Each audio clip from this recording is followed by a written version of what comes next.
Welcome to the pool party. That's exactly what Toya did. She gave a pool party. I'd rather not say pool party, but a pool gathering where she invited her friends. And Dr. Eugene was off this weekend. And he actually cooked for the pool gathering. And the people that came to the pool gathering was Carrie, Lisa Nicole, Simone, and Anila. And I actually liked this episode because none of the girls was actually fighting. And everybody was actually getting along. And at the pool, all the ladies looked beautiful. They looked like they have been maintaining their body. And to Simone, she thinks Lisa Nicole left the group. And in Toya's opinion, Toya think they ran Lisa Nicole away from the group. And let me tell you, Cecil and Dr. Eugene are happy about the food. Let me tell you something. Dr. Eugene was doing his thing on the grill. The ladies loved his oysters. Okay? The pizza looked good that they was heating up on that grill. Alright? To me, I am not an oyster person. I don't do oysters. Alright? I'm more of a steak and fries girl. That's what I like. But the ladies seem to love what Dr. Eugene cooked out. You could tell Dr. Eugene is a chef in the kitchen. And he is a good, excellent cook. Lisa Nicole actually got a flashback to Carrie's party when Toya got bopped in the head by Mariah's mama. That's why they had plastic glass instead of real glass at the pool party. I like, good idea. Plastic cups around all these ladies, because these ladies be wilding sometimes. They be out there wilding. Every episode is proving to me why Toya chose Dr. Eugene as a husband. Because I feel like he really loves Toya and willing to do anything for her. And I think they actually work as a couple. I can't see these two with nobody else in this world. That's just my opinion.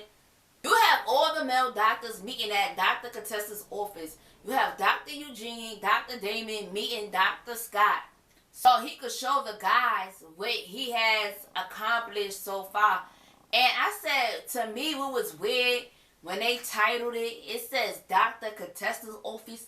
Why it don't say Dr. Contessa and Dr. Scott office? I want to know, is everything in Dr. Contessa's name in this practice, and she just has her husband just jumping on board as a co-worker. But it's really everything in her name. That's just my opinion. I thought that was weird. The guys feel like they cannot work with their wives and feel like they will bump heads with their wives because their wives will have a different perspective. Dr. Scott actually mentioned that they will be working part-time with each other.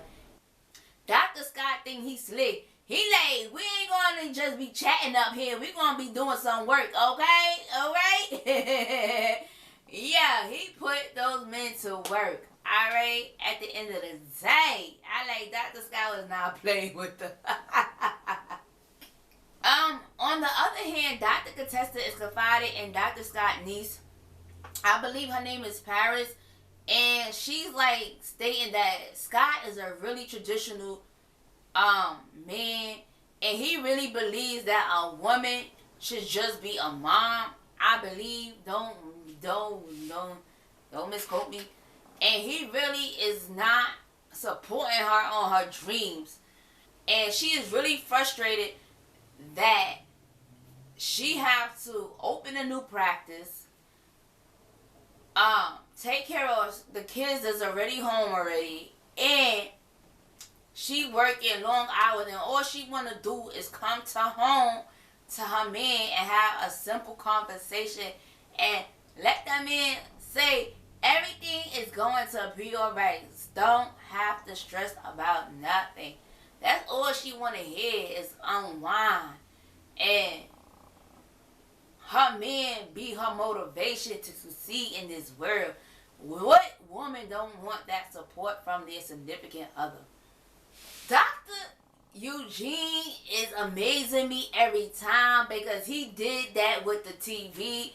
Dr.Eugene put that TV on the wall. He mounted it and everything. Alright, I said, do not come to play with Dr. Eugene. Because he is really outshining these men on this show. Alright? I said, Dr. Eugene is the star on this show right now. If you ask me, what is this man that he cannot do? Dr. Eugene is a doctor, a cook, and a handyman. Alright, we ladies need something like that. We need some men that can multitask and not just be in one area. He could do a lot of things. Dabble here, alright? That what makes the dream work, alright? Dr. Scott and dr.damon is having a man-to-man talk about counseling. How counseling is not working for their marriage. Dr.Damon did counseling and it did not work for his marriage. And it actually made his marriage worse. And I'm really surprised to hear Dr. Damon say that because dr.heavenly be on the show promoting that there's nothing wrong with her marriage or it has never been or her marriage is perfect. So for Dr. Damon to confess they went to counseling is really surprising to me because I want to know what the hell they went to counseling for. Why was they in counseling? Okay? Since Dr. Heavenly going around promoting that their relationship is so perfect and people can learn from their marriage. Alright? But if they did have problems, I'm glad they figured it out and they made it work. Dr. Heavenly says the counseling didn't work because doctors make the worst patients because they think they know everything. I have heard this statement over time that doctors do not make the great patients. So Dr. Damon give him some good advice. You cannot limit a woman's dreams because they will resent you. You have to allow each other to be themselves. The woman have to allow the man to be himself. And the man gotta allow the woman to be himself. He said that's works for him, and sometimes Heavenly tries to get in there and control a little bit, but their marriage works for them without counseling. Dr. Damon tells him that his practice will be successful, and if he wants his marriage to be successful, he has to believe that in himself for it to work. Contessa said their marriage been the same for 10 years. And nothing really have changed. I said that's really sad. Oh my God. We been in this marriage for 10 years and nothing changed. Oh my God. That's terrible. But all I gotta say, for their marriage to work, they both got to be in the fight. And they both got to work hard to sustain it. Because a lot of people get married, but nobody don't want to do the work in the marriage. Nobody will tell you marriage is work. And nobody don't tell you got to sustain the marriage or it would fail. They both got to work at it and go hard at it as is it was a business. Alright? Dr. Jackie is having lunch with Dr. Heavenly. And she normally have lunch with Dr.Simone, but at this point, they not in a good place in their friendship to do this. And Dr. Heavenly tells Dr. Jackie that she made up with Simone. They're in a good place right now. And Dr. Heavenly is pressuring Dr. Jackie to call Dr.Simone because Dr. Heavenly missed the good old days where they was called the Golden Girls. And she feel like she is the youngest of the group. And she goes down memory lane of them being her support sister when she went to Miami to look back on her childhood And she would never forget that. So Dr. Jackie puts her pride aside and actually calls dr.Simone. And they are actually taking baby steps, but they will sit down and have a conversation with each other. I don't know why dr.Simone is more harder on Dr. Jackie, because they might have been friends a little bit longer. But you would think you would be more forgiving to your friend that you knew a little bit longer than to someone you just met. That's just my opinion. I don't know. It's like, in Simone's eye, Dr. Jackie could do all the wrong. I don't know. That's just my opinion. Anila and dr.Kiran is actually checking on their house to see how to progress with the interior designer. And the designer is so happy they did, because they're going to spend more money. And Dr. Kiran really don't want to hear it. Because since the pandemic happened, it has put his pocket in a hole. He says 80 to 90% of his income actually comes from his plastic surgery that he does. And it was a setback for him, and he really don't want to hear about money at this point. He made a reminder to Anila that apple do not fall far from the tree with her mother. She is turning into her mother, nitpicking about the house, and the price is just going up. Can you say ka-ching, ka-ching, ka-ching every time she nitpick? And he is not having it. Their budget is 1.7 and it turns to $3 million. I'm like, oh Lord. I like, they wilding. I said, I don't understand. All these people are doctors. They got good professions. This man don't know his budget. And it seems like none of these people are good with their finances. Okay, they made me feel a little bit good about myself. I'm sorry.